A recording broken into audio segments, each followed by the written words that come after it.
Okay.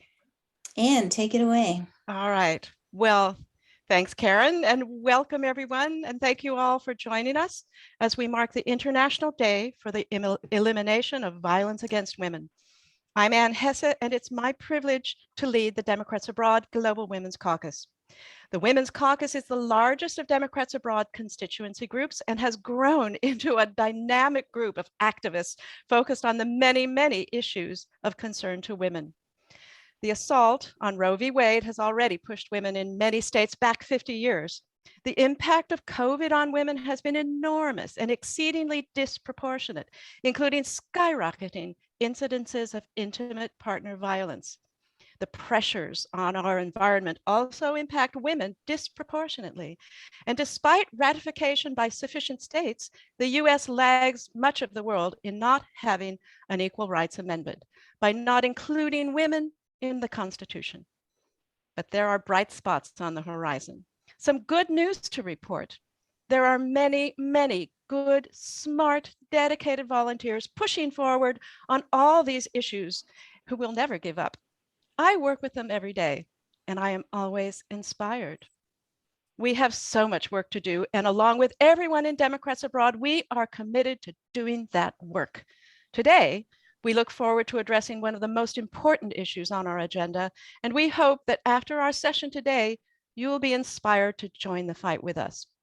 Please note that we'll be gathering questions for our speakers from the chat box on Zoom and on Facebook, where we're streaming live now.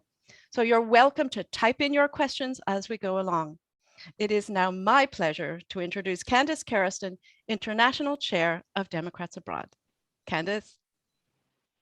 Thank you so much, Anne, for that warm introduction, and good morning, good afternoon, good evening to every one of you tuning in around the world. We are very excited to have you here with us today.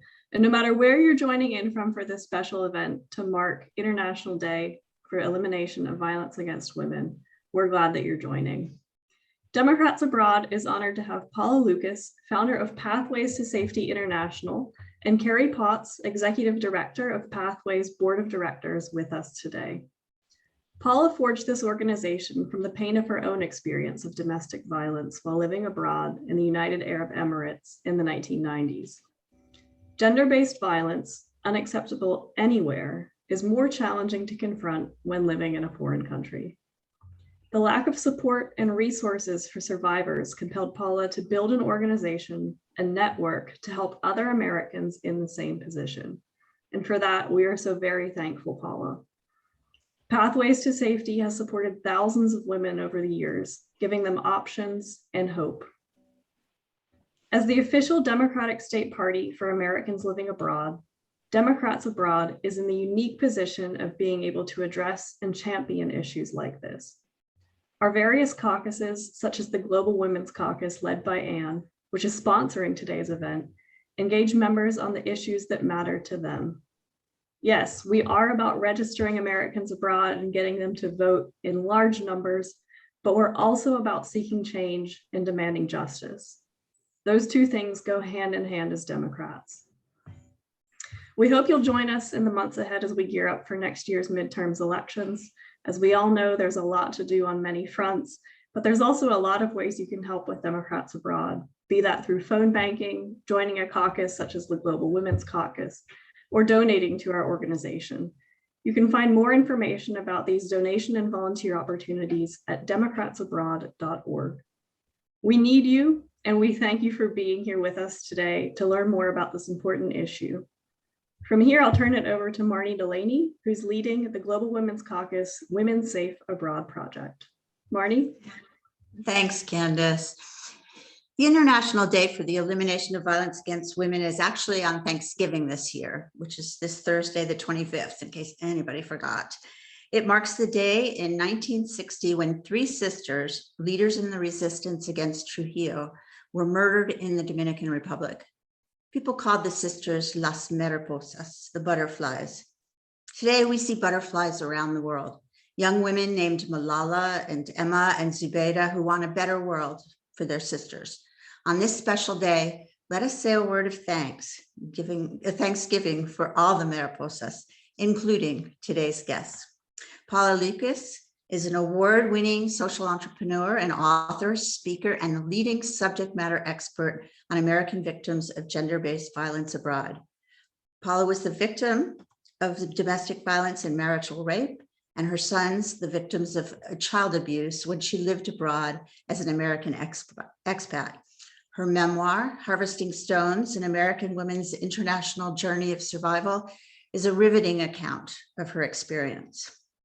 After escaping her abuser and fleeing back to the United States in 1999, she founded Pathways to Safety International, a global organization to provide critical and often life-saving services to American victims of domestic violence, sexual assault, sex trafficking, and forced marriage abroad. During its 20+ years of operation of a 24/7, 365-day crisis center and an international toll-free hotline, Pathways has assisted over 10,000 American victims in 165 countries with long-term case management, advocacy, counseling, legal resources, dangerous safety relocation, emergency cash assistance, housing, I'm going to say, and pet relocation, and more. After losing funding in 2019 during the Trumpian dystopia, Pathways continues to operate a crisis email and has in-depth international sexual assault profiles for 100 countries and 50 cities. Paula and Pathways board president Carrie Potts are seeking to reinstate Pathways critical services in 2022. Carrie Potts is an award-winning communication professional with 22 years of experience with the NCAA and ESPN, where she worked for more than 17 years as Senior Director of Communications, overseeing the college sports and film divisions, and in the economic, policy, and nonprofit sectors as well. In 2020, she was named a PR Week Woman to Watch and was ESPN's 2017 Volunteer of the Year. In 2016, she was named to PR Week's 40 Under 40 list. She is known for her work as a victims advocate and an anti-sexual violence speaker with a particular focus on gender equality. Potts is the president of the board for Pathways to Safety International and a board member for Network for Victim Recovery of DC. Carrie earned her BS and MS from Syracuse University's S.I. Newhouse School of Public Communications, where she was co-captain of the Women's Division I volleyball team and the 1999 Female Athlete of the Year. We are looking forward to exploring all the ways we can support Pathways to Safety as we work on our Women Safe Abroad initiative. And I want to take a second here to quickly send out a massive thank you to the amazing volunteers who are working on this project. After hearing our guests speak, I know you'll share our desire to ensure they continue to provide a critical lifeline for women in crisis while abroad. Thank you so much for generously sharing your time with us today. Paula, the floor is yours. Wow, thank you so much. Can you see me? We can. Okay, great. Yes, thank you. And thank you for having Carrie and I here. We love to talk about what we're doing whenever we get the chance. And, you know, most of the time it falls on deaf ears. So we feel like this is an audience that's really going to understand, you know, an audience of Americans that live abroad that hopefully have not experienced gender-based violence, but yet we know many, many of you have. I'm actually going to hand the floor over to Carrie. Carrie has a very compelling story, and let her tell her story, and then I'll go after her, talk about my story and the organization. So Carrie, please. Thank you. Hello, everyone. As Paula said, we are so pleased and so honored to be here. And we have so much hope because we're so impressed with your organization. And I just give a shout to Marnie for her tenacity in keeping communication with us. I want to say it's like 8 months now, Marnie, that we've been talking perhaps. And it's always exciting to Paula and I want you to know Paula and I are total fighters, okay? Tenacity is like our thing. We've been at this for decades, especially Paula. So I'm going to kind of set the stage for what my personal experience was and what got me connected to Paula and Pathways. I say that with the caveat that there is some disturbing content, and I want to make sure whomever is on this, you are not surprised. I will give you a warning before I show a video about my experience, because I don't want anyone harmed by this presentation, right? So I was on vacation. I was 31 years old in 2008. And that is how I was unwillingly brought into the world of sexual violence. I don't think anyone goes in willingly, but on the last night of my vacation in Rome, Italy, I was out for drinks with a man I had met earlier that night, an artist. And as I like to say, you don't know what you don't know, especially when it comes to sexual violence and sexual assault. We don't do a great job educating young women and men about the dynamics of how this all works. So I set the stage for you all that I thought I did everything right. I thought I did everything right that night to protect myself. It had always worked for me. I had set the boundary with this person that I was not interested in sex, that he's just an interesting person to talk to. At 31 years old, that had worked pretty much every time. And I had worked in sports my entire career, being around men so much larger than me. And I'm 5'10", by the way, Division I athlete, 5'10", alone with men all the time. Setting boundaries, all the things. And I think that's important for any questions that might arise and to cut off any questions that you might have after. I think that's important to set because, that is a part of this story that was kind of the education of Carrie Potts. That's what I say that night, November 12th, 2008 was the education of Carrie Potts. And I'm going to share my screen now, small presentation.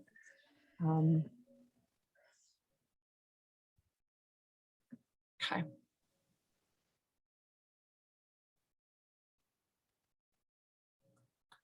So November 12th, about 6 hours into this evening with this man, Marco, I was locked into his apartment, which I had seen earlier in the night. It had a beautiful view of the entire Roman skyline. It was very near kind of the Spanish Steps, actually.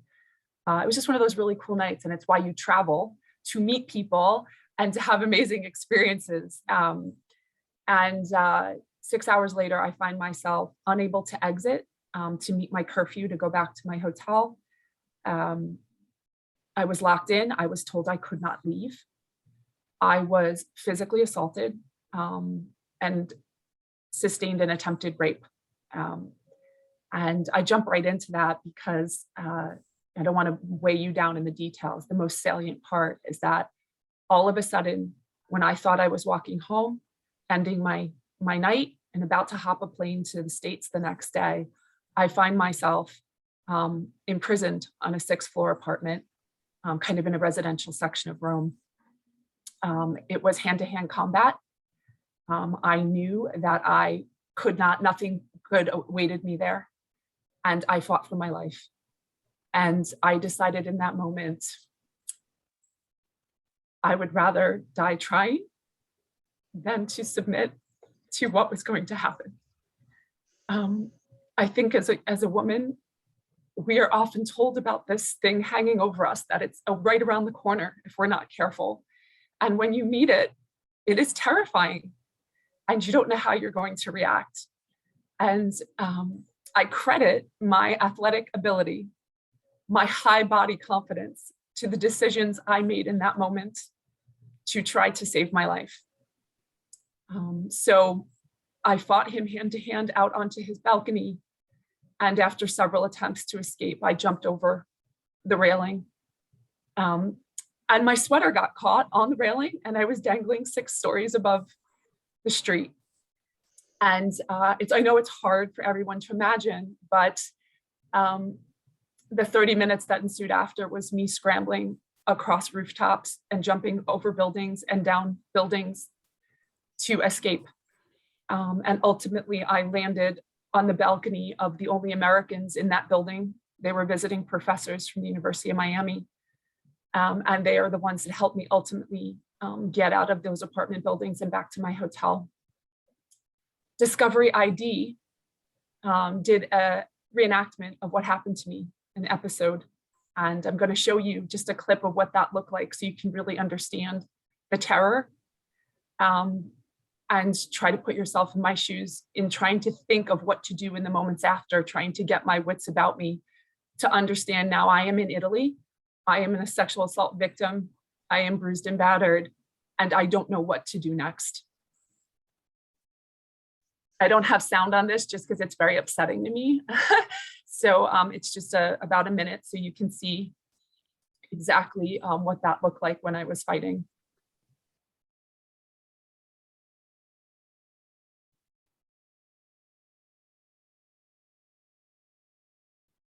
He kept trying to pull me back over the railing to continue the assault. And I was telling him to let go of me. Just let me go. And I fell a floor down to another balcony when my sweater broke. And I spent about 30 minutes very confused. I know you all know what the older buildings are like in these medieval towns, and it was very hard to navigate. I was wounded. I was bleeding heavily, and I didn't know where I was.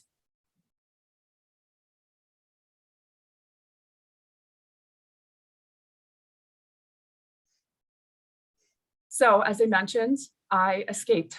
I felt that I could successfully, and I did, save myself if I could just rely on my physical abilities. I had very high body confidence.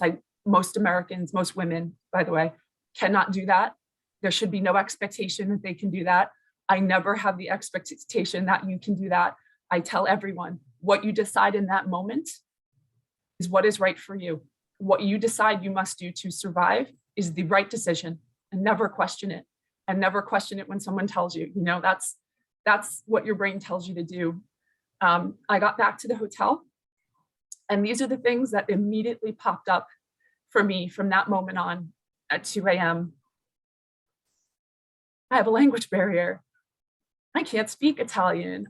I can't even talk to the guy at the front desk trying to figure out, do I call the police? What are my next steps? This was also right when cell phones were still kind of a new thing, especially having them where they work overseas, of which mine did not. I was connected to an embassy officer on duty. I eventually got connected to my sister. The embassy's closed until 8 a.m. and it is 2 a.m. and this person who harmed me knew exactly where I was staying. He was only a few streets away. And obviously I was heavily injured. The embassy officer gave me the name of a few hospitals to go to that said they dealt with Americans, but could not instruct me on what evidence collection is, cost, etc. So I literally had no idea if I was about to go bankrupt myself and what I should be asking for. I'd never understood what an evidence collection process would be like in the States, let alone in Italy. The embassy officer on duty had made a mistake, by the way, and sent the police, the Carabinieri, to my room instead of sending me a first aid unit. And the police badgered me. They wanted to make me go with them to go find the person who harmed me. But the embassy officer told me, since I didn't have an interpreter, to resist that and wait until the embassy opened 6 hours later. I was supposed to be on a plane at 9 a.m. And now I'm thinking, I get on that plane, what if this guy has gone to, am I going to get arrested? I have no idea. And I'm young, I don't have a lot of endless funds. I'm in a hotel that I'm no longer safe in. These are just some things that popped up. And then here are additional issues after my company, ESPN, evacuated me out of the country after I went through a whole day of questioning at the police station. The US Embassy, while lovely, when I got in the day after, the 8 hours after the attack, there's a lot of things they could not provide. But they did provide me with an interpreter to meet me at the sex crimes and pedophilia unit in the Rome police station for my questioning. And so I endured about 12 to 14 hours of police questioning.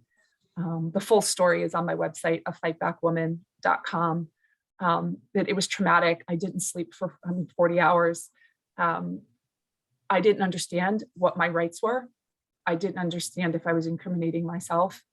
I didn't feel safe at any point while I was there because the person who harmed me was a lifelong citizen in Rome, and I felt he knew a lot of people. I was scared to even walk outside. I was sure that I had been followed.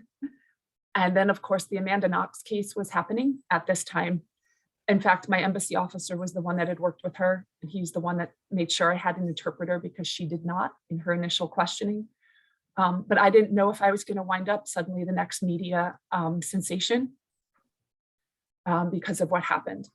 So these are the things that I immediately was dealing with in the aftermath. Even when I got back to the States, this document is actually quite timely. I received it the day before Thanksgiving in 2008 and was told I had to sign it. It was for blood evidence, an investigation, and it was due on Friday, okay, Thanksgiving week. So you get back to the States, it's a document in a language I can't read. I do not have legal counsel, and proceeding with an investigation and pressing charges absolutely required my consent. It was terrifying to me. I remember getting this document and I remember my legs going out from under me because I felt so overwhelmed. And I was at work, and I remember, calling my head of my department, and thank God for the reach of the Disney brand. They connected me to someone in our London office who could translate the document. But remember, now I have to have someone I've never met read about the worst day of my life. So you have to also turn over your fears and your privacy in order to engage in defending yourself. And I was going to go for this guy. I was so pissed. There's not another word for it. I was scared, but I was so angry that what I almost lost over there, that I willingly let anyone into my world if they could help me. And so without the reach of my company, without the assistance of hooking me up with viable legal counsel to choose from, because the embassy just gives you a list of names of lawyers, but they specialize like in patent law. They specialize in corporate transactions. It doesn't tell you who can help you with sexual assault, sexual violence. So I, again, had to rely on the kindness of others, but these are the kinds of things that are very overwhelming, especially for someone without, and I don't have endless funds, and I didn't have, a lot of people that could help me in my immediate circle. So there was a year and a half of legal maneuvering. I had to fly back to Rome for an interrogation of about 6 hours with the prosecutor. The charges were then increased once they understood more, and once I had better representation to understand what I had endured. And the person who harmed me ultimately pled guilty. He was told that the evidence was such that there was no way that he would be found innocent of the charges. And so instead of 12 years, he received an 11-month, 10-day sentence with a suspended jail sentence. So he never went to jail, which was actually quite devastating after all the effort I had been through. But I am still one of the rare people that had somebody say, yes, I did these things to her. Most victims never get that. And so that kind of had to be enough for me. And I started to share my story. I wrote an article in Marie Claire magazine because I wanted to sound the alarm on how difficult this experience was. And I had no idea. Even when I came back, I could never find anyone to tell me how to navigate this type of situation. There were hardly any articles, none written on women. There was nothing I had found on Paula at the time, and Pathways wasn't providing this particular service at that time. So when I would speak, so many women would come up to me, and some men, to tell me they'd been sexually assaulted while vacationing, while on business trips overseas, and they wanted to know how they could do what I had done. And so began my journey to become a better counsel to them. I felt I had no business counseling others unless I had received proper training. So in 2009, I received my state certification as a rape crisis counselor in Connecticut. My company let me, adjust my schedule so I could go to my class. It's like 40 hours. You have to do a lot of volunteer work. So there I am. Look at me, 2009. And then I began, my volunteer work, direct victim services. Even when I moved down to Georgia, I was a rape crisis counselor at Grady Hospital, which is a level 1 trauma center. Very difficult work and very difficult populations, but I think it's requisite so you have a full understanding of the scope of the crime. And I go around and speak around the country. Here I am with my friend Madison talking to teenagers in Southwest Atlanta about what boundaries are and about their bodies. And yeah, so this is something I enjoy doing and trying to, educate others on what I know, and I enjoy it. And in 2017, I did an interview with the SPNW, my friend Sarah Spain, she has a podcast. And I talked about my experience. I had begun training people at the company how we should talk about sexual violence in our reporting on air. And someone who heard the podcast was on the Pathways board and sent it to Paula. And Paula called me. And I have to tell you, it was one of the best days ever, because for 9 years, I felt like I was just out there by myself screaming into the wind about the fact that opposite victims of crime, there's no victims compensation fund for Americans assaulted overseas. If you're not assaulted in New Jersey and you live in Jersey, like you're SOL, like sorry you weren't assaulted here. So getting called back for interviews was costing me thousands of dollars. I didn't fit in anything. And even in counseling, when I tried to attend counseling, there was no one that had ever been assaulted overseas in any of the groups that could tell me, or was in an active case that could advise me. So I never felt like I fit in. I felt like a misfit. And finding Paula was an awesome moment. And none too soon, because a few months later was the Harvey Weinstein Me Too movement that began, that we started to hear about the prevalence of this, right? And Paula and I and another survivor, Dulce, we came to DC to advocate for Me Too abroad. Americans assaulted overseas, to kind of add to that momentum of, hey, some of these actors that he assaulted were assaulted in other countries. There's an entire different set of rules. There's, a different law. They could have used an organization to guide them. They could have used better counsel and better information. And so after this, about a year later, I was doing a lot of speaking, and Paul and I decided to really start to make the case in the business community, because I had been such a fortunate recipient of the ESPN's auspices, that corporations should get on board, especially with their populations that travel, businesses that are in the business of travel, that this is an opportunity and a responsibility to do some very low-level lifting to really improve and make an impact for how these victims go on in their personal lives and in their careers. And so in this TEDx, which I was very fortunate to do, I kind of lay out the case, the next level of what I hope to see in the community of this particular aspect of sexual violence abroad.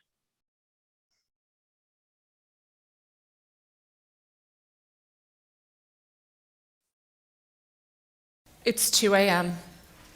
I'm 31 years old, and blood is pouring down my face. And I am sprinting down Via della Corso, the main thoroughfare in Rome. An Italian citizen I had met earlier that night had tried to rape me and almost killed me before I climbed across 7 rooftops and buildings and down 6 stories in order to save myself. The attack was violent, and it was terrifying, and being attacked in a foreign country adds a whole other layer of complexity to sexual assault victims, right? You don't know the customs, you don't know the laws. The US Embassy helped me, but they're actually really limited in what they can provide for us. I don't think many people know that. And at that time, there were no US organizations with international sexual assault expertise that could help me. So, what do you do? Miraculously, my employer, ESPN, stepped in to help me. I had called my sister and said, Amanda, call Rob, my boss, and tell him I don't know when I'm going to be back at work. I don't know when you'll see me again, and tell him that I'm scared.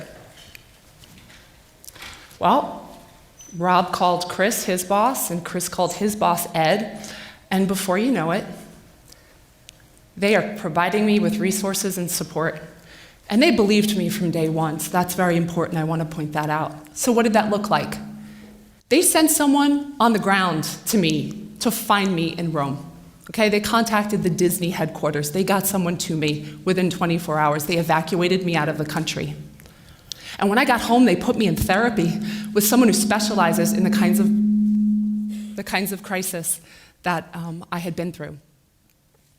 And they helped me with translations of my documents. They helped me find an attorney overseas that's very complex. And then they gave me the flexibility to work with that attorney, because remember, they're 6 time zones ahead of me. So I'm running around getting documents signed at the embassy, trying to do my job and take care of business. Their approach to me at that time is what we call today victim-centered and trauma-informed. And all that means is that they put me at the center of my healing by giving me resources and support. And they also knew that my healing would not happen in a straight line, okay? So trauma is very messy. It doesn't happen in a linear fashion. When I tell others, okay, what happened to me, they can't believe my employer stepped in that way, okay? The way that ESPN supported me is literally the reason why I didn't just survive, I thrived. And it sparked in me a passion about this topic, okay? An interest in it this past decade of my life. When women tell me they have no idea what their employer would do for them, when they can't answer that question or they say they'd never do that for me, I tell them you deserve so much better. Sexual violence is not just an emotional and physical burden, it is a financial one. And it is not accounted for in women's lives at present. And that's a miss. So how do we know this? Well, that's what the numbers tell us. Baked into that 1 in 6, the 1 in 6 is an attempted rape or completed rape. That's what that means, sexual is the 1 in 5 who are raped between the ages of 18 and 49, okay? Women, our prime working years. And what does it tell us? When we are raped, we don't go to work, or we drop out of the workforce at a rate of 50%. In college, it's 34%. So we're getting knocked out of our education and the workforce. So it's not hard to understand the CDC's number there at 122,000. If you lose your job, you lose your health insurance, you lose your security, things add up really quickly. Okay? So when we right now have 25 women helming Fortune 500 companies, and this crime disproportionately affects women, 91% of victims are women. And we're talking about diversity and inclusion, the removal of barriers, the removal of discrimination. We talk about, breaking the glass ceiling and kicking glass, right? Well, how are we accounting for this? Massive barrier, okay? So my idea worth sharing, the one that I want to talk to you all about, is making sure we're not forcing women to choose between healing and pursuing justice. Everyone wants us to report, right? And their job, their livelihood, their normal, their insurance, their source of income for them and their families. So there's 4 things I'm going to present to you right now. Buckle up, I'm going to go quickly. Do you know what your company would do for you? Can you answer this question, what your leave policy is if you are sexually assaulted? Yeah, I know, I've seen that look before. Here's what's out there, a little more than half the states. It's a hodgepodge, it's mix and match. And the worst thing you can try to do is retrofit a victim's experience to fit into all the different regulations of these various options. And at least half the states have nothing. Now, what they like to say is, it's employer discretion.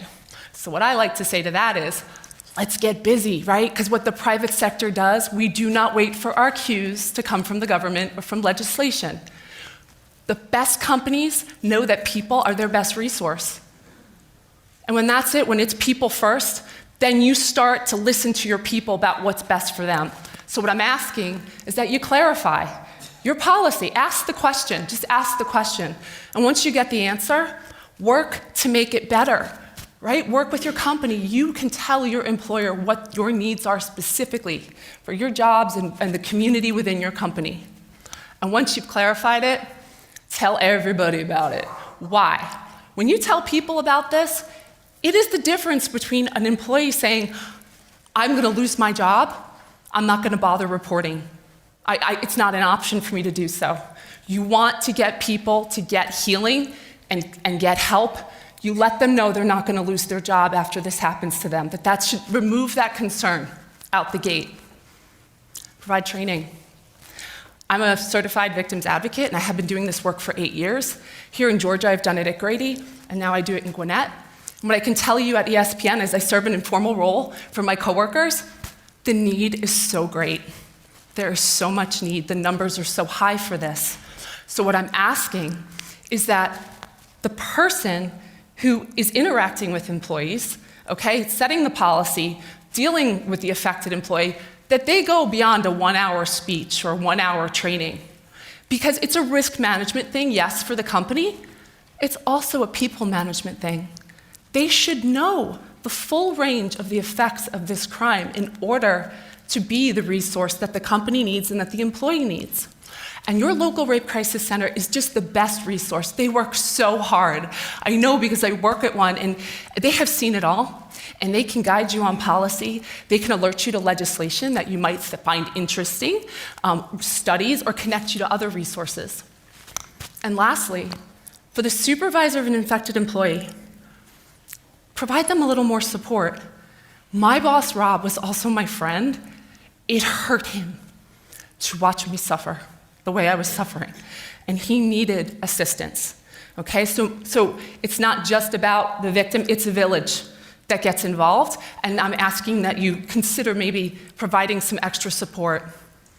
Flexibility, I mentioned this earlier, when you have an attorney 6 time zones ahead, you know, things get funky in the workday. But really, companies can do this, just bake it into a policy, especially big corporations. If you have outer offices that an employee can work at to be closer to her support system or family for temporary, consider it. Is someone in an open cubicle trying to take their calls from their attorney about their sexual assault? Could you maybe move them into a closed space temporarily? Is there a big project coming that maybe you could shift? Okay? Just get creative. We want to keep our jobs. You have to understand that. It's our normal. It's where so many of our friends are, and so many of us find purpose. This is so close to my heart. Okay, this is the big finish. We're getting there. We send employees to strange cities and remote locations all the time. I don't know what we're telling them if they are assaulted there. They don't want to tell their employer right out the gate. I can tell you that much. They still should have access and information that assures them confidentiality, that they will get 24/7 care. So the National Sexual Assault Hotline is a number any employee should have when they travel, because if they're assaulted, it will connect them to the local center wherever they are and give them their options. All they want is options and information. They don't want to call their employer to tell them in order to get that. Okay? They deserve to control how that information flows.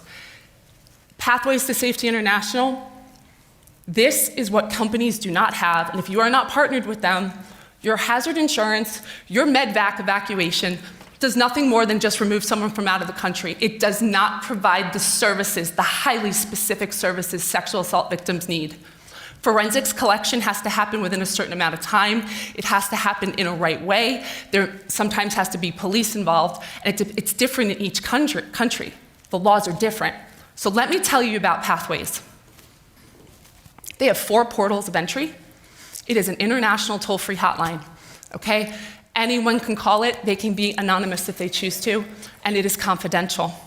And what's so great about that, these folks have worked with victims in over 100 countries. And they know the laws. They know that if you report your rape in some provinces in Thailand, you can be arrested. Okay? That if you report your rape and you are a lesbian or you are gay, you can be arrested. That's really key information. They will get on the phone with the police. They will send an Uber for you. They will get you a hotel voucher to change, all without telling your employer. They don't owe your employer anything. But this, as an employer, is something that should be available to your employees, right? That's people first. Doesn't matter if you never hear it.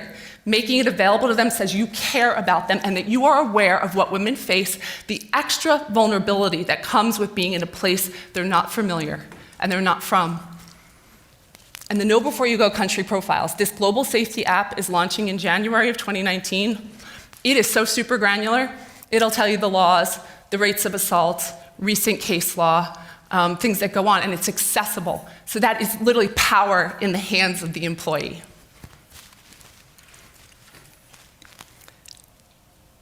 It's very close to my heart that I share with you.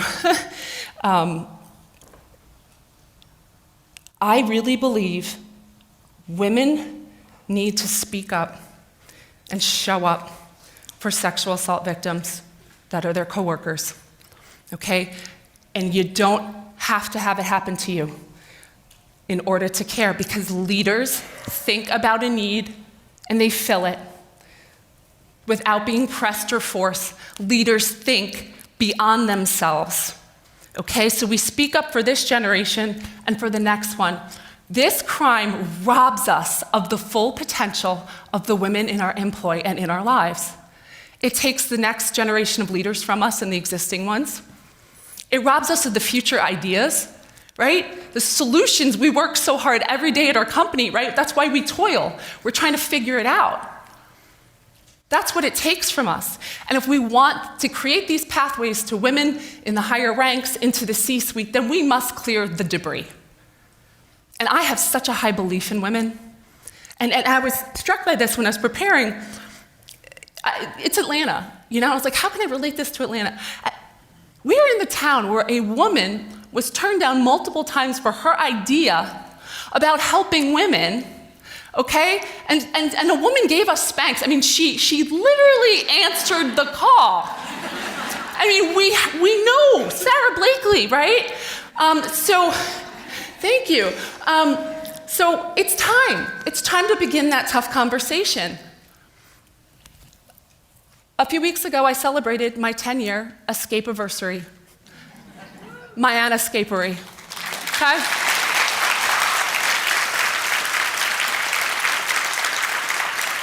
I threw myself a big old party, invited all my friends, wore some Spanx moto pants. And I was struck by the fact that when I left Rome, I was terrified. I was angry, and I was afraid I would become bankrupt, because I knew for me, I need to pursue this person, and I did. And he pled guilty, right? So 2 years of my company supporting me, he pled guilty, and it meant everything to me. And I stand on this stage in front of you, okay? I am a successful professional, 15 years at ESPN, I've done okay. And I am a national speaker on this topic, and I am a small business owner for it. I am a tireless advocate for victims, and I am a warrior for women and girls. And it's because I can literally trace it back to the fact my employer took care of me and put my needs first, okay? So I'm living proof. So what I'm asking you to do on Monday is you march in there, in your companies, and you ask the question. You ask the tough questions of them. You show up for women, because victims deserve that. Women deserve that. You deserve that. And by God, please believe, every one of us is worth it.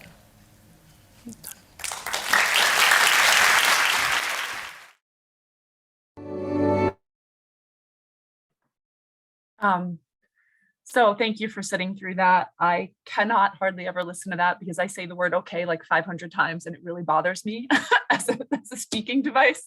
It just, I drive myself crazy. And you know, they do some little tweaks in there to kind of keep it within a certain time frame. But you know, the gist of that is, again, we talk about gender equality and women kicking glass. And there is this thing that is happening to us at an outrageous rate outside the walls of our work, sometimes in it, many times in it as sexual harassment, of course. But this crime affects us in our prime working years outside the walls. And then we are supposed to stay in our schooling, stay in our workplace without any access to accommodations that are, you know, specific to this type of crime. And so how can we achieve gender equality if we don't have the resources for when we conduct business overseas, or just anything happens to us outside the walls? Like there's this disconnect that we are being harmed at a rate in the way our male counterparts are not, and then expected to just go on with our lives. There are accommodations that are required. And my company did it, and it cost them hardly anything. It was just talking to me and asking me what I needed and letting me tweak my schedule a little bit. And from that, I was able to get what I see as justice. And I was able to retain my, my sense of self, my self-worth. It was little. And so that was the impetus for this, for the speech, and to try to recruit people to do better for employees and give them a pathway within their walls. And then also to introduce them to the concept of when you send them overseas on business, there's a high incidence of them being harmed. There are these other barriers. And if you do X, Y, and Z, you can make it better, and you can give your employee a way to heal and keep their head in the game, and not go without all the things that happen if you don't have support. So I tell you that because right soon after that presentation, we had the government shutdown, I want to say in 2019, and that greatly impacted Pathways. And then soon after that, we had to close our office doors. And so that app never launched, and then the services have had to be suspended. And so there was a lot of momentum going in to that speech. And then 2019 was just a total, it was just totally brutal. So I thank you. And if you have questions, please let me know before Paula then tells you about kind of what the services are that Pathway has done for 20 years.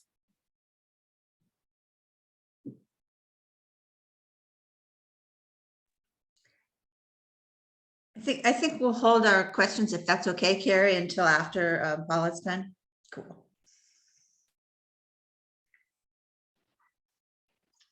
Okay, well, Carrie, I have known you for so many years, and I've heard your story so many times, but I'm just in awe of you again and again and again every time I hear you tell your story. Thank you. I'm going to go ahead and share my screen. Or are you doing that from your end, Karen, or do I do it from my end? Did I do it? You can go ahead. Okay. So share screen, share. All right, I just have to get the PowerPoint presentation back up here. Okay. So today we're going to talk about American victims of gender-based violence abroad. And the reason I call it an invisible global issue is because people don't think about this happening. You never go abroad on vacation and think you're going to be sexually assaulted. When you're living abroad, when you first move abroad, you don't think you're going to experience domestic violence or become a victim of sex trafficking or forced marriage. So the Americans' overseas population, 9 million American civilians live overseas, 170,000 military, and then 93 million traveling overseas annually. That was pre-COVID. That was in 2018. And I'm sure that dipped down considerably, but as COVID, we get past the pandemic, that will increase again. So we're just going to talk about the 9 million civilians that live overseas. That would be the 11th most populous state in the United States if everybody were in one state. And so if you look at domestic violence cases in similar states to New Jersey or Virginia, the National Coalition Against Domestic Violence said in 2016, 63,420 domestic violence reports were made to the police. And in 2018, 5,994 sexual assault cases were reported to law enforcement in Virginia. And now that seems, especially for sexual assault, exceptionally low. And we know that most of the time women don't report. And I do want to say that men can be victims also. But if you're looking at so we're looking at possibly, just at the bare minimum of 100,000 victims abroad every year, just in the population that lives overseas. And from my experience running the agency is that most sexual assaults occur for people traveling abroad, and most domestic violence is for people living abroad.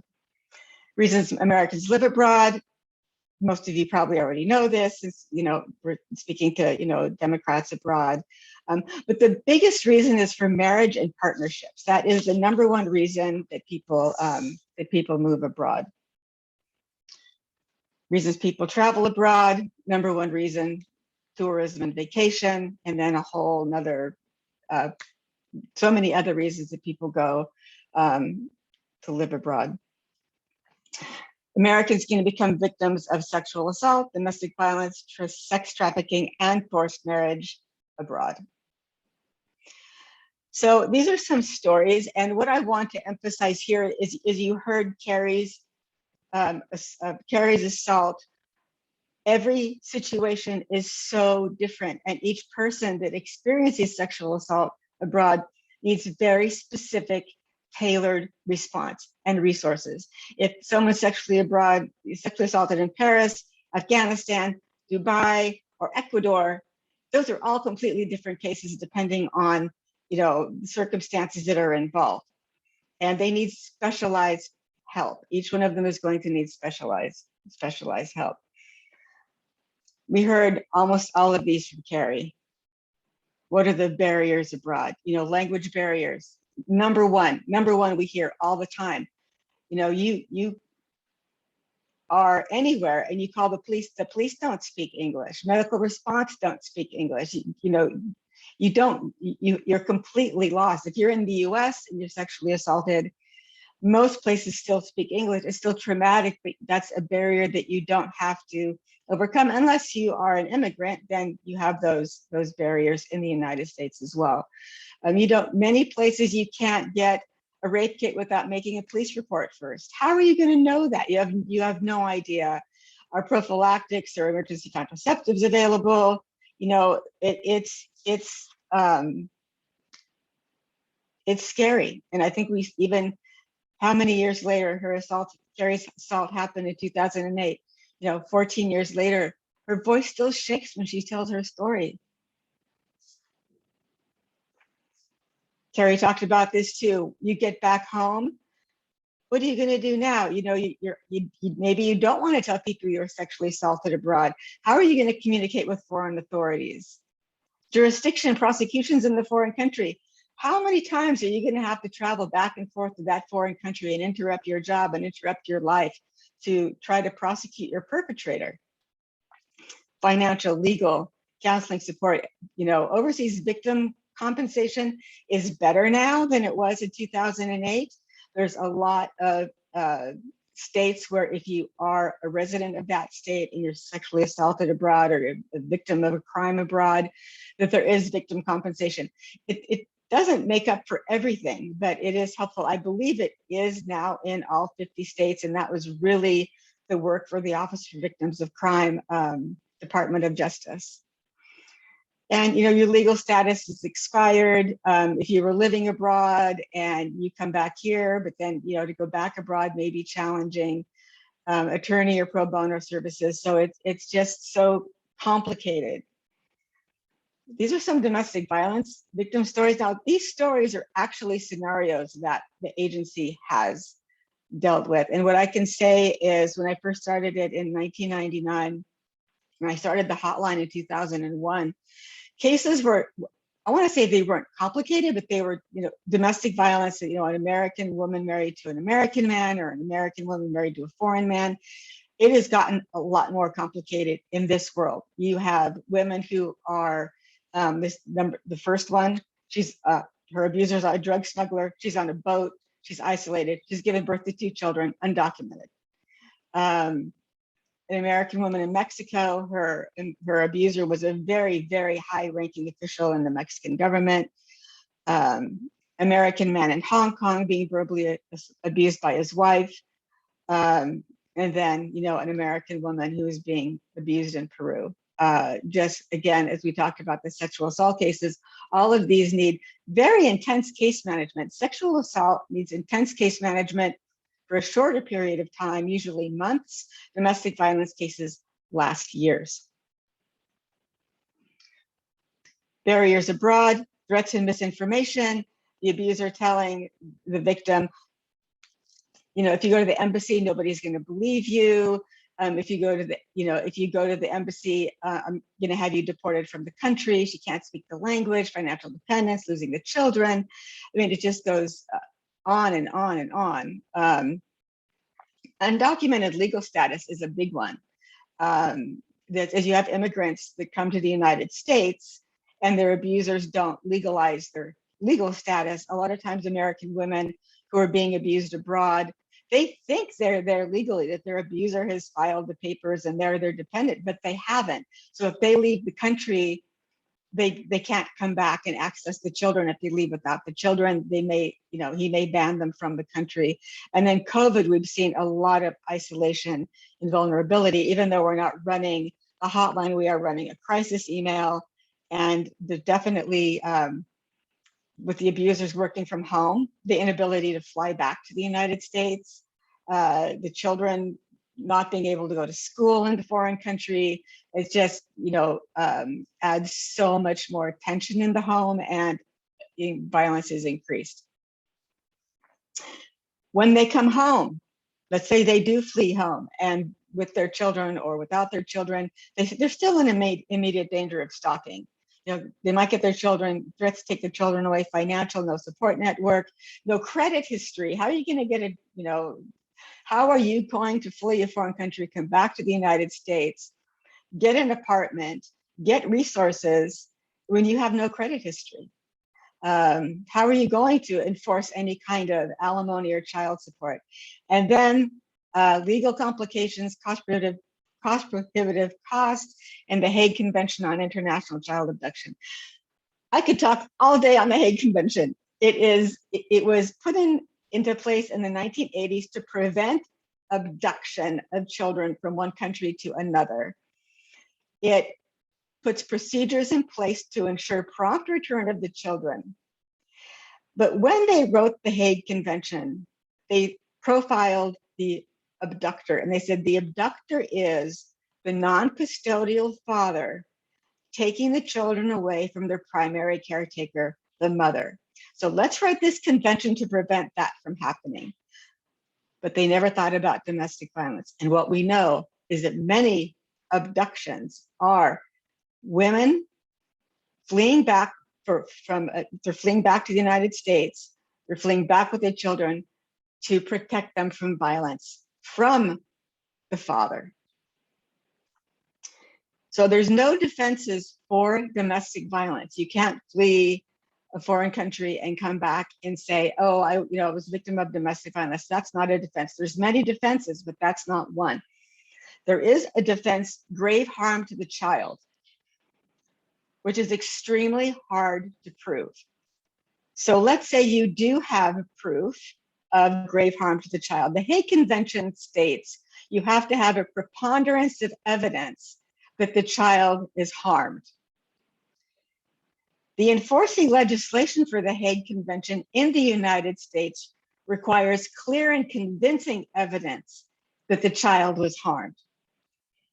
So the Hague Convention holds a battered mother and her children to less proof than the legislation, the enacting legislation in the United States to prove that the battered mother is protecting her children from harm. So it's very, very difficult. That's one of the main things we did when Pathways was operating, is as soon as somebody said, I want to flee and come home, we would get them a pro bono consultation with a Hague attorney to let them know what they need to prepare, what the defenses are, what, if they do want to come back, what they need to do to have the best chance of defending a Hague. But that doesn't mean that they would be able to defend the Hague when they get to the United States. They're still going to be served with kidnapping charges, and they have to fight that in court. And I know women who have, their parents have sold their homes, $300,000, $400,000 to defend the Hague, and lost, and had to return the children back to the foreign country. And then that's a whole nother situation that is just as horrific as you can imagine. What we've seen more and more in the past few years is sex trafficking and forced marriage. Forced marriage is from immigrant families moving to the United States. They send their daughter back abroad over the summer to visit grandma. She's 16, 17, 18 years old. It's actually a forced marriage. And these forced marriages are enforced under the threat of death.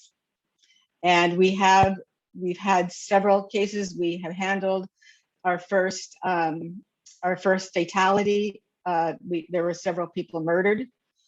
We did get this forced marriage victim out of Pakistan and into the United States, but because she shamed the family, several members of her family were killed. They were gunned down in their homes, and the father that had arranged the marriage found out that we'd helped. He found out who we are, where we were. We had to move offices because we were under threat also of death at that point in time. Very, very difficult cases to handle. Sex trafficking happens in a couple of different ways. It could be American women just traveling and they meet some guys, they go out for drinks, they hang around for a week or two. Nice guys, fun to be with. They're drugged one night and that's it. They're actually recruiters for a trafficking gang. The other way we see it is American women meeting foreign men online, and they date. They go visit the guy. He's great for the first week or two, but he is part of a trafficking gang, and she's drugged and put into the gang. So our solution was the solution I had. I lived abroad for 14 years, 2 years in the UK, 12 years in the United Arab Emirates. I'm not going to go into the abuse because I'd be sobbing if I did. I did write a book about it though. And I thought, I'm American. My kids are American. I gave birth to 3 sons abroad in the UAE. All I need to do is go to the embassy and they'll help me get home. Or, I'm just going to go home. And that was a huge shock because I went to the embassy and they said, Paula, we believe you. We'd love to help you, but if we help you, we'll create an international incident, which I was fine with. I don't care about the international incident, but I was left on my own, and this was horrific abuse, and I was going to either die there or get out. And if I got caught, I was dead. But I knew that my spidey senses were telling me I was either going to be imprisoned or dead if I didn't get out and get my kids out. I did manage to escape. It was, I believe, divine intervention. A series of events took place that enabled me to escape with my children. I broke multiple laws. I left the country without permission of my husband. I forged a check for $10,000 in my husband's name. He told Interpol it was $100,000. And so fraud, forgery, theft, all these things. I don't know if I'll go back to the UAE again. I fled home with my 3 children. They were aged 4, 6, and 8. I got back to the United States. I moved to my sister's house in Oregon and thought, I'm done. I'm American. My kids are American. I'm home. He came after me. He stalked me. He found me. I was on the run the summer of 1999. I was homeless, riding the Amtrak train up and down the Oregon, California coast because I figured a moving target's harder to find, living on welfare and food stamps. I went into and he's fighting me for jurisdiction. So the UAE and the United States were not party to the Hague Convention, but he was saying that I had to return the children back to the foreign country, back to the UAE, because that was the children's place of habitual residence, and that's where the custody needed to take place. Unbeknownst to me, he'd already filed for custody of the children and had received custody of the children under Islamic law, and I was fighting for, even though he's Christian, you're still under Islamic law, and I was fighting for custody of the children in the United States. So 6 months after I came back, I was given jurisdiction by Oregon for custody. I wasn't given custody. I was given that the custody battle could occur in Oregon and not the United Arab Emirates. Very lucky. A lot of our clients did not have judges that saw it that way, and they would have to go back to the foreign country and return the children, even if it wasn't party to the Hague Convention. So at that point, I was living in a domestic violence shelter. I was able to, I'm like, I'm going to start this organization. I can't believe this. And I also had made a promise to God, the goddess spirit, the night I was escaping, that said, if just get me out of here alive and I will help other American women. Everybody thought I was nuts. I'm like, I'm going to start this nonprofit and help other women. They're like, Paula, you're homeless. You're living in a shelter. You have 3 kids. Are you kidding? You need to get a regular job. Maybe that's something you can do down the line, but I was obsessed. So I went into a 1-year transitional housing program for women that are homeless due to domestic violence, and started the organization. I did have to work another job to be able to support my kids. I did have to do that, but every minute I was not working that other job or taking care of my kids, I was working on this project. So I started it in paper in 1999. In 2000, I got my 501c3 classification, was emailing women back and forth, and they were saying, oh, can we please talk? So I launched the first international hotline in April of 2001. And we did, I struggled as a, I was a volunteer executive director for many, many years. Finally, in 2003, I was given some seed money by Yoko Ono. Jet Parker, who runs the Oak Foundation, that's a duty-free, where the duty-free money goes, as they've got a foundation, and Doris Buffett, the sister of Warren Buffett. So I started 2004 with like $55,000, which was like 54,000 more than I'd ever had in any other year. And I was able to start, paying, for the hotline, for women to get attorneys, for airline flights, for housing. And now little by little, little by little, we had some corporate funding, Oak Foundation of Switzerland. And finally, in 2009, I went to the Office for Victims of Crime under the Department of Justice with my little briefcase and walked in and spoke to their executive team and gave my presentation. And they looked at me and said, why are you getting money from Switzerland to help Americans? I said, because I can't get money here for Americans. And so it was Joy Frost, was the assistant executive director. And she looked at me and said, well, we need to change that. And so she did. So 2010, she put out an RFP for a demonstration project for 3 years to serve Americans abused abroad. We applied for that. And in that same year, we won the National Crime Victim Service Award, which was for extraordinary efforts in serving victims of crime abroad. And we were awarded that 3-year demonstration project in 2010, 10, 11, and 12 for 3 years to be able to serve American victims. So we started domestic violence, but we started getting sexual assault calls. So we went back to the Department of Justice and said, can we also serve sexual assault victims? They said yes. Now, Joy Frost started a program called Vision 21, and that was looking at organizations like ours that didn't have a federal funding stream, but needed a federal funding stream. So they put one out. It was a 5-year grant to serve American victims abroad of gender-based violence. So we received 2 grants under the Vision 21. 1 grant for domestic violence, 1 grant for sexual assault. And we were really able to start really building capacity, running 24/7, 365 case management. And in 2017, with 2 years left on the grant, 5 days, so the grant was supposed to be funded on October 1st of 2017, 5 days before that date, we got a letter from Jeff Sessions saying, we're not going to fund your sexual assault program anymore. And we were devastated. And we had hundreds of victims, sexual assault victims we were helping at that time. We fought it. We went to our Congress people, we went to our senators, we wrote letters, but the administration that was in place did not see that as something that was important to fund. They did give us 2 years of domestic violence grant, but it was too little. I mean, we were up, our funding was cut in half. How do I continue to operate 24/7, 365 with half the amount of money?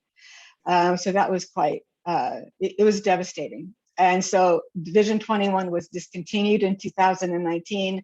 It was considered an Obama program, and the Trump administration did not continue that grant.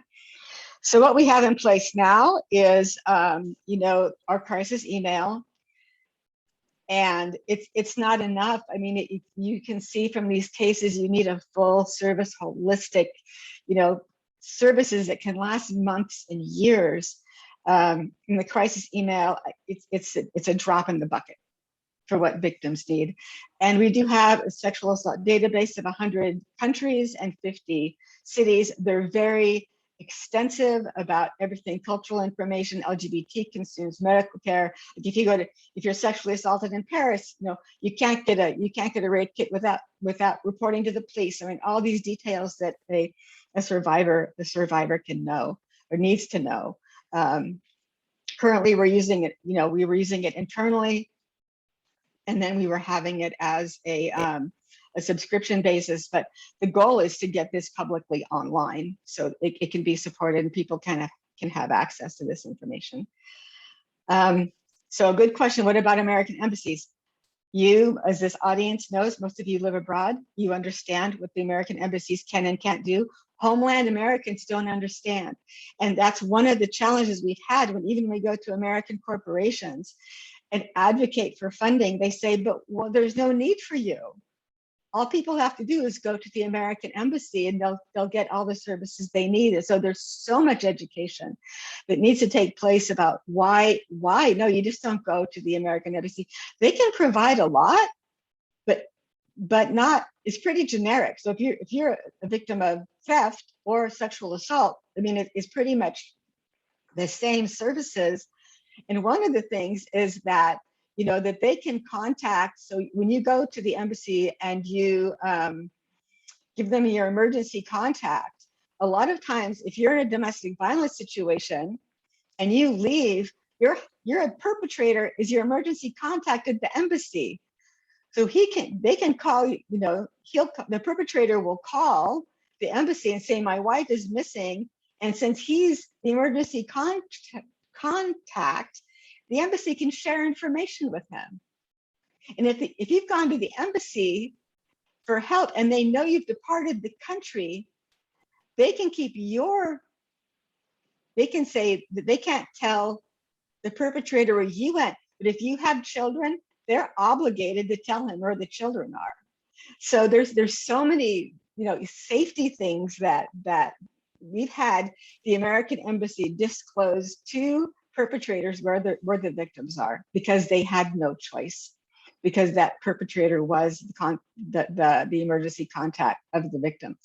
So sometimes they can inadvertently cause harm. They don't mean to, but it's just all these things that if a woman doesn't have the safety planning before she leaves the country, there's these little things that can fall through the cracks that can lead to the danger that she's in. And we know that the most dangerous time for a woman when she leaves an abusive marriage or relationship, the possibility of lethality is when she's leaving or after she's left.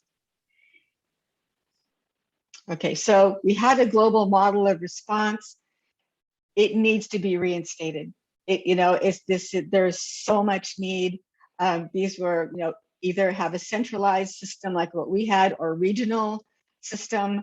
My vision when I started this 22 years ago now was to have a centralized hotline, but then to have sort of regional offices, and then even like in some of the major cities have response. We did years ago, was it 2015 in Madrid with Democrats Abroad. Actually, we did a pilot project where we trained volunteers to be responsive to Americans who had been sexually assaulted abroad.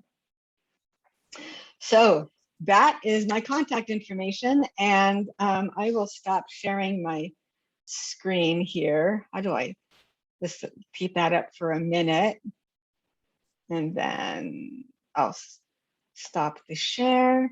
Okay, thank you.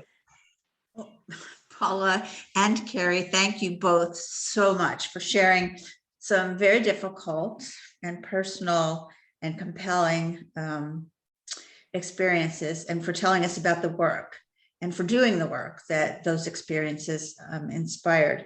We only have a little time for questions, but I think the first obvious question I'm going to ask is what needs to happen to get you back in action? So I am transitioning out as executive director. 22 years. I feel that it's time to pass the baton. And I would love to pass the baton to Carrie. That's the number one thing, is to be able to, you've seen her speak. You've seen her. I mean, she is one of the most dynamic, passionate, dedicated people to this cause that I could have hoped for. There's many different paths. I mean, funding is a huge thing that we need to get this reinstated. Advocacy to the federal government to reinstate a permanent federal funded grant for Americans abroad who are experiencing gender-based violence. The national hotline has a permanent funding stream. That was, I forget what year that had started. I think every 5 years they have to reapply, but it's competitive, but they're always going to get it. We're fine. And it's fine if you have to reapply every 5 years. No one else is going to come and try to take it away. I mean, they will maybe, but if you can demonstrate that you've done a good job. We do want government funding because you need that as a base, but we also really want corporations to stand up. Corporations don't, it would be very expensive for every multinational corporation to develop an in-house 24/7, 365 response. They don't need to do that. They can partner with us, and when we can provide those services. And like Carrie said, people don't want to report to their employers. They don't, if they're sexually assaulted abroad. They need a confidential, anonymous resource to report to. They may decide to bring the employer, and they may ask us to work with the HR department of their employer. They may want to do that, but they should be able to determine whether or not they want that. Not they report to their employer, and now, because then it can come out of their hands. It's like in the military, they're reporting, like in domestic violence, they go in and they report, they think it's anonymous, but then if the advocate they're reporting to thinks there's a possibility of lethality, it becomes unrestricted, and now it's out of their control. And so it's very important that the victim, whether it's sexual assault, domestic violence, sex trafficking, forced marriage, that the victim maintains control of the path that their case is going to take. And I would say raising awareness that this is happening by the thousands to Americans, and we fall into this inconvenient space. There are so many organizations domestically, and I have talked to many of them, and they have done nothing still. There's such scarcity creates competition to our detriment. There is, to me, little excuse for some of the biggest organizations to not have partnered with us, advocated for us to grow. So we are looking for partnership. We're looking for, raising awareness with the right folks to say, like, it's too long that this sector, these thousands of Americans have had to kind of patchwork quilt their way through this experience simply because it inconveniently happened in a different country. The things that we must go without and the barriers. And, again, there are some simple fixes here that could go a long way to keeping us, in our education, in our jobs, contributing members of society. It is completely traumatic. And I don't know where I would be if I didn't have the support that I fortunately received, but was not mandated and was not formal in any way. I'd like to ask a question, if I might, about who your favorite partners are. It seems to me that this is a beautiful example of something that could be truly bipartisan. This is really not a red and blue issue at all. And over the years, since the last several elections, the overseas voter population has had a much higher profile in the past. So it seems to me that because we're more valued now as voters, as voices, that if we play our cards right, we can use that new leverage to get women, especially women legislators on both sides of the aisle, to get on board with this. So one of my questions would be, do you have in mind, we can talk offline, if you have in mind particular legislators that we'd like to connect with, and do you see it more as a State Department issue? Shall we approach the State Department or more the Justice Department in terms of using our leverage? I would say Justice Department, only because the State Department, it gets more political, just from my experience. And we already had a funding stream with Office for Victims of Crime. I think it would be easier to go. They already acknowledged it. And they did a international sexual assault roundtable in 2013 in Washington, D.C. And all the players were there. Like we were there, State Department, Peace Corps, military, cruise ships. And the conclusion of that report was, yes, we need a resource. So Office for Victims of Crime, I think, is our easiest way to get in. Plus, OVC money is not tax dollars. It's crime victim compensation dollars. So let's say, some corporation does something really naughty and the Department of Justice sues them for $10 million and they pay the Department of Justice $10 million. That's the pot of money OVC money comes from.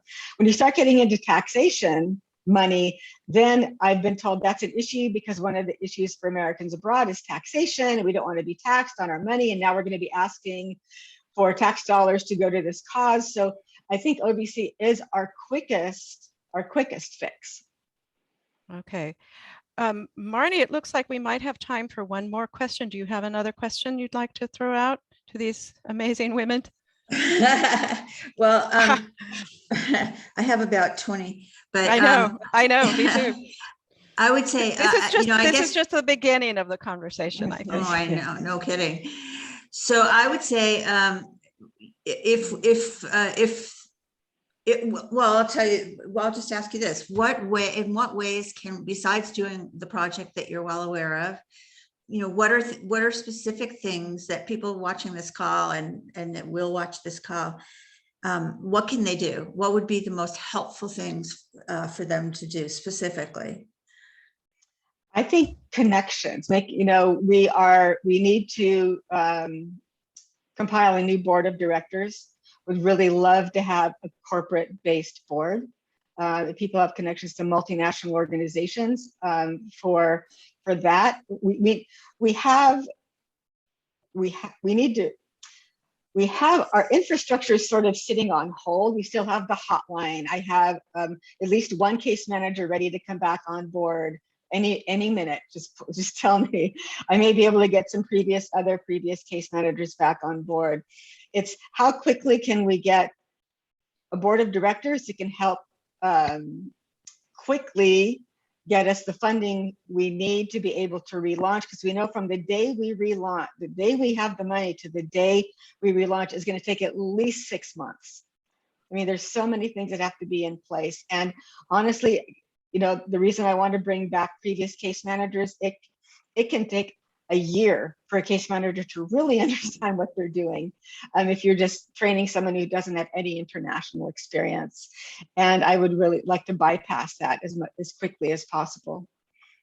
Carrie, do you have any other ideas?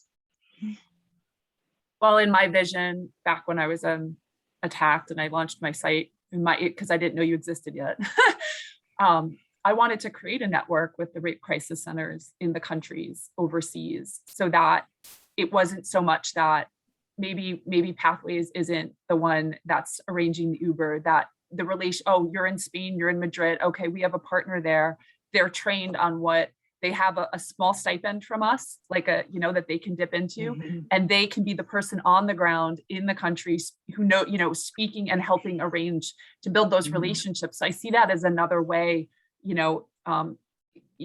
the future, hopefully, to network within the countries, use our contacts there to kind of build pathways. So we're not necessarily just doing it on our own. I'd like to see that as well. I'd like to see that as well. Well, I unfortunately, I think we're about to run out of time, but I want to say thank you so much for what you do and for sharing so much with us and giving us your time. Thank you for listening. It's a lot of information for you all. You're going into a holiday weekend, and we just threw a lot of heavy stuff at you. And well, heavy stuff is what Thanksgiving's all about. That's right.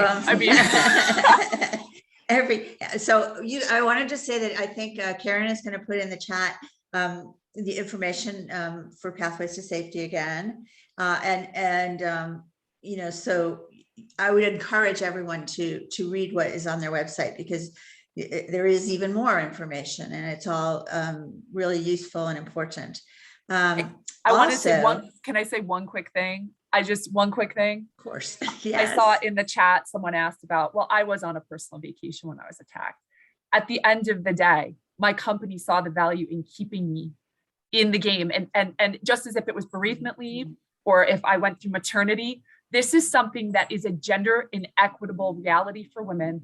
And if you decide that it only happens during work hours, when the women drop out of the workforce and you have no idea why, or you don't know why someone's withdrawn, and we see the numbers at 34% in school dropout and 50% absenteeism, it would behoove employers to say, I don't need to know the circumstances, but whatever it is, here's how you trigger this flexibility and accommodation while you're going through this. It shouldn't matter when it happens. At the end of the day, it's happening. And so that's why personal vacation, it shouldn't matter. It shouldn't matter. Right. People-driven business. We like that. I want to also thank you again thanks for that. If there are any of you in the audience who are interested in joining the Women Safe Abroad project within the Women's Caucus, please sign up for one of our volunteer briefings on the third Monday of each month. Or you can send us an email at GWC, Global Women's Caucus, GWC-BAW@democratsabroad.org. And you too can help make a difference. Anne, I believe you have a few final words. I do. At first, I wanted to say, oh my God, thank you so much, Carrie and Paula. I've learned so much, and my eyes are wide open, and my mind is racing ahead on the ways that we can help you. We have our members in 190 different countries. When you talk about contacts and things like that, we have a very, active group of amazing people. And so I'd like to thank you for being here. I'd also like to thank all of you who are on the call today for being here and listening. And I hope you spread the word of how important this is to our people. This is our tribe we're talking about here, the overseas Americans.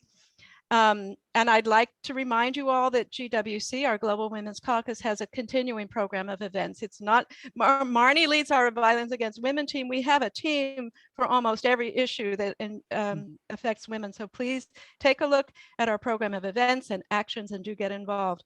If this presentation has inspired you to action, as it has me, there's really a lot you can do. First off, join Democrats Abroad. We have a really critical year in front of us with federal, state, and local elections, and that we absolutely must win, or else. Join the Women's Caucus. Please press that button. We have attacks on our rights happening in legislatures throughout the country and the courts as well. We need to keep our voices loud. So go to our website and press the join button, please. And donate, please. We're a very small volunteer organization, and we need to begin those efforts on voter registration overseas, voter assistance, and getting out the vote all around in those 190 countries beginning this following year. And we really need some resources to do that. Even a tiny donation means a lot to us. It means you care. So please follow the link in the chat box and give whatever you can. So I just have to say, get involved, whatever way works for you, and don't put it on the back burner. You'll find links in the chat that will help you get going. We'll be ending this call now, but I'd like to thank you and wish you all a happy and safe Thanksgiving. Thank you. We'll see you next. Thank you so much for being here and listening to us. Okay. And we'll be in touch. I promise you. Thanks a lot. Bye-bye. Okay. Bye-bye.